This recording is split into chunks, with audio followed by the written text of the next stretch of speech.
Le récit selon lequel le vaccin contre la Covid serait sûr et efficace s'effondre devant la caméra. Voici l'audition au Sénat qu'il ne voulait surtout pas que vous voyiez. Par le renard vigilant. Le récit, sûr et efficace, s'est effondré devant la caméra lors de l'audition explosive du sénateur Ron Johnson au Sénat sur les effets indésirables des vaccins contre la Covid-19, mercredi après-midi. Le sénateur Ron Johnson a apporté les preuves, révélant comment l'administration Biden a délibérément caché les méfaits des vaccins au public. Puis le docteur James Thorpe, gynécologue obstétricien, a révélé des données sur les fausses couches si troublantes que la salle en est restée silencieuse. Voici l'audition au Sénat qu'il ne voulait surtout pas que vous voyiez. J'ai condensé 3 heures d'enregistrement en une lecture de 5 minutes.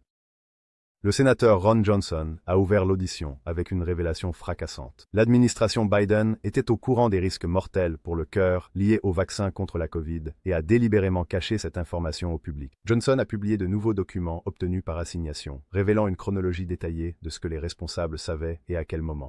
Alors que Pfizer et Moderna recevaient des informations privilégiées, les médecins et citoyens qui exprimaient des inquiétudes étaient réduits au silence. En février 2021, les autorités sanitaires israéliennes ont averti le CDC de nombreux cas de myocardite, en particulier chez les jeunes, survenus après les injections de Pfizer, seulement 2 mois et demi après l'autorisation d'utilisation d'urgence du vaccin. Dès le mois d'avril, le CDC examinait déjà les données sur la myocardite provenant d'Israël et du département de la Défense. Mais au lieu d'alerter le public, ils sont restés silencieux. À la fin de ce mois-là, le système vert avait enregistré 2926 décès, dont près de la moitié étaient survenus dans les 3 jours suivant l'injection. Quelqu'un devrait s'en occuper, a déclaré Johnson. En mai, le CDC a envisagé de publier une alerte sanitaire officielle, mais y a renoncé. Ils l'ont remplacée par des recommandations édulcorées qui ont supprimé un avertissement clé demandant aux médecins de limiter l'activité physique chez les patients atteints de myocardite. Francis Collins, alors directeur des NIH, a tout balayé d'un revers de main. « Sénateur, les gens meurent », a-t-il dit à Johnson. En seulement 6 mois, le bilan était stupéfiant. 384 270 signalements d'effets indésirables, 4 812 décès, dont 1736 survenus dans les 48 heures suivant l'injection. Le docteur Peter McCullough a ensuite pris la parole et a renversé le récit selon lequel la myocardite induite par le vaccin serait rare. Avant le Covid, McCullough n'avait vu que 2 cas de myocardite au cours de toute sa carrière. Après le déploiement, tout a changé. Il affirme avoir désormais examiné des milliers de patients présentant ce problème. Il existe 1065 articles dans la littérature scientifique évalués par des pairs sur la myocardite liée au vaccin contre le Covid, a-t-il expliqué, en citant un cas de 2021 publié dans le New England Journal of Medicine. Un homme de 42 ans a développé une myocardite induite par le vaccin. L'infection a été écartée, a déclaré McCullough. C'est le vaccin. 3 jours après son injection de Moderna, l'homme était mort. McCullough a cité un cas choquant survenu en Corée, un jeune homme décédé moins de 8 heures après son hospitalisation, suite à une injection de Pfizer. Son cœur avait été, selon les mots de McCullough, grillé par l'inflammation. Puis est venu un cas du Connecticut. 2 adolescents, âgés de 16 et 17 ans, sont morts dans leur sommeil quelques jours seulement après avoir reçu le vaccin Pfizer. Leurs parents les ont retrouvés inconscients. Ces cas auraient dû attirer l'attention de tout le monde, a déclaré McCullough. Nous ne devrions jamais avoir quelqu'un qui meurt après avoir reçu un vaccin dont la cause est directement liée au vaccin. Le médecin basé en Alabama, le Dr Jordan Vaughan, a ensuite donné une estimation glaçante. Jusqu'à 15 millions d'Américains pourraient souffrir de Covid long ou de blessures liées au vaccin contre le Covid. Il soigne désormais des adolescents incapables de se tenir debout et des adultes auparavant en bonne santé qui subissent des AVC sans cause apparente. Selon Vaughan, la sous-unité S1 de la protéine Spike est loin d'être inoffensive. Elle déclenche une inflammation, perturbe les barrières endothéliales, induit une fibrine résistante à la dégradation et favorise de nombreux agrégats amyloïdes, a-t-il déclaré. Ces effets entravent l'apport en oxygène, endommagent les vaisseaux sanguins et déclenchent une vague de symptômes, palpitations, brouillard cérébral, essoufflement et effondrement après l'effort. Dans sa clinique, Vaughan utilise la microscopie à immunofluorescence pour détecter les dommages causés par la protéine Spike chez des patients qui étaient autrefois en pleine santé. Il a averti que les injections d'ARNM entraînaient une production incontrôlée de protéines Spike qui se propageait dans tout le corps, atteignant le cœur, le cerveau, les ovaires et les testicules. Les autorités de régulation affirmaient que le vaccin restait dans le bras. C'était un mensonge. Une étude de Yale montre désormais que certaines personnes produisent encore de la protéine Spike plus de 700 jours après leur dernière injection. Nous n'avons pas seulement injecté les gens, nous les avons transformés en usines à protéines Spike. Le gynécologue obstétricien, Dr. James Thorpe, a livré l'un des moments les plus bouleversants de l'audition. Il a affirmé que les injections contre le Covid reproduisaient les effets des médicaments abortifs chimiques et que le gouvernement savait exactement ce qu'il faisait.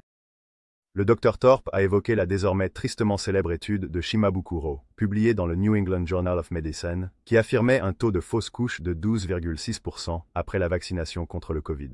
Mais lorsque vous isolez les données pour les femmes vaccinées au premier trimestre, le taux de fausses couches grimpe à 82%, a déclaré le Dr. Thorpe. Cette affirmation de 82% reste un sujet de débat au sein de la communauté scientifique. Si cela est vrai, ce chiffre reflète les effets des médicaments abortifs chimiques, a déploré le Dr. Thorpe. Il a ajouté, récemment, des études animales ont révélé que le vaccin à ARNM contre le Covid provoque la destruction de 60% de la réserve ovarienne chez les rats. Si cet effet se traduit chez l'humain, cela pourrait être un coup catastrophique porté à la fertilité et à l'avenir de générations entières. Le Dr. Thorpe a déclaré que les femmes enceintes avaient été délibérément ciblées et que leurs enfants à naître en avaient payé le prix. Cela doit cesser immédiatement, a-t-il déclaré. L'avocat Aaron Seri a ensuite présenté une leçon d'histoire peu connue sur la responsabilité liée au vaccin. Pour chaque produit sur le marché, vous pouvez poursuivre le fabricant en cas de préjudice, a déclaré Ser. Il n'y a qu'un seul produit en Amérique pour lequel vous ne pouvez pas poursuivre le fabricant, afin de réclamer qu'il aurait pu être rendu plus sûr, et ce sont les vaccins. Il a expliqué comment la loi nationale sur les préjudices liés aux vaccins pour enfants de 1986 a accordé une immunité totale aux sociétés pharmaceutiques, non seulement pour 3 vaccins, mais pour chaque nouveau vaccin pédiatrique ajouté au calendrier du CDC. Le résultat ? Un calendrier vaccinal qui est passé de 3 injections à 29 au cours de la première année de vie, sans aucune responsabilité. Ils n'ont pas d'incitation financière à les rendre plus sûrs, a déclaré Ser. En fait, ils ont même une incitation contraire. Le sénateur Ron Johnson a confronté le gouverneur d'Hawaï, Josh Green, qui défendait les injections contre le Covid lors de l'audience. « Je pourrais remplir cette salle de photos de personnes décédées à cause de l'injection contre le Covid », a déclaré Johnson. « Je pourrais remplir la salle », a-t-il réitéré. Il a fait ce commentaire après avoir souligné que les personnes victimes d'effets secondaires du vaccin sont toujours ignorées, manipulées et privées de soins. Johnson a cité les données de VIRS montrant 38 607 décès signalés après l'injection, dont 9 228 survenus dans les 2 jours. En multipliant ce chiffre par un facteur conservateur de sous-déclaration de 10, le nombre de morts grimpe à plus de 386 000. Le Dr. Peter McCullough a offert l'un des moments les plus marquants de l'audition. Le sénateur Blumenthal avait précédemment affirmé que les vaccins contre la COVID avaient sauvé 3 millions de vies. Le Dr. McCullough a rapidement démonté ce récit erroné. Il a présenté une mise au point en 3 volets sur ce qui a réellement fait baisser les décès liés à la COVID. Premièrement, l'immunité naturelle a joué le rôle principal. Deuxièmement, les traitements précoces ont permis d'éviter l'hospitalisation de nombreuses personnes. Troisièmement, le virus a muté en une forme plus bénigne. Le vaccin ne peut pas être faussement crédité d'avoir sauvé des millions de vies, a déclaré McCullough. Nous ne pouvons pas permettre que de la publicité mensongère pour un médicament soit affichée sur une affiche derrière l'un de nos représentants publics. Nous ne pouvons pas accepter cela.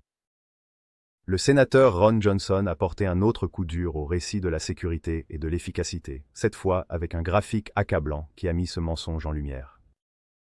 Le graphique montrait que l'un des plus grands pics de cas et de décès liés à la COVID s'est produit après le début de la campagne de vaccination en décembre 2020. À la mi-2021, plus de la moitié de la population américaine était entièrement vaccinée. Mais au lieu de s'améliorer, les chiffres ont empiré.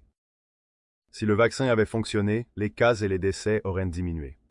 Ce ne fut pas le cas, et ce graphique rend cela impossible à ignorer. Sentant que le récit officiel lui échappait, le sénateur Richard Blumenthal, démocrate du Connecticut, s'est empressé de défendre les responsables de la santé publique. Il est devenu visiblement agité, à l'idée que les risques liés au vaccin aient été dissimulés.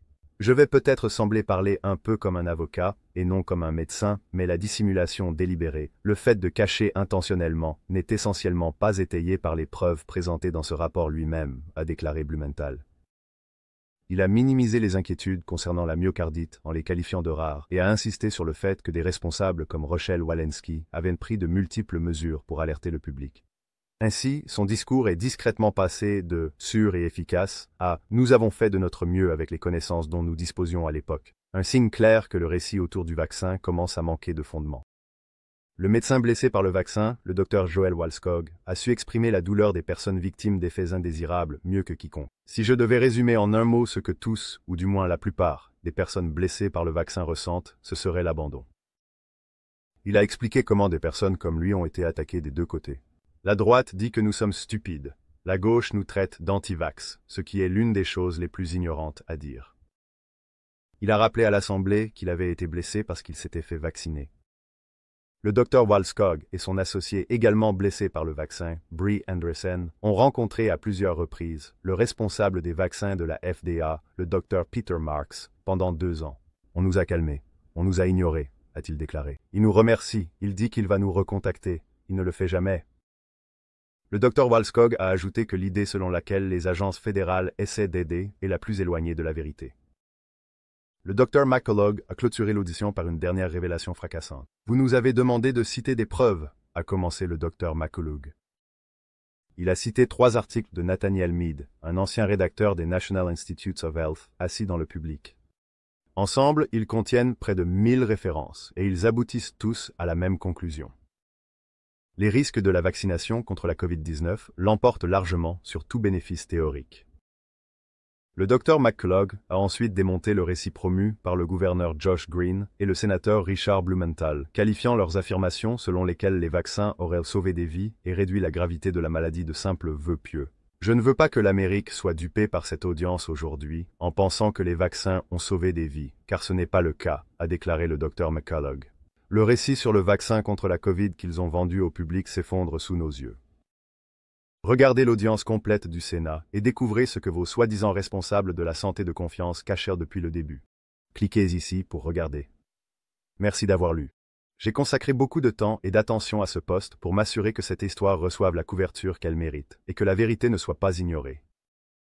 Si vous pensez que ce genre de travail est important et que vous souhaitez soutenir ma famille et moi, la meilleure façon de m'aider est de vous abonner. C'est ce qui permet à cette page d'exister. Vous ne connaissez pas encore mon travail ? Il y a de fortes chances que vous l'ayez déjà vu. Voici mon histoire.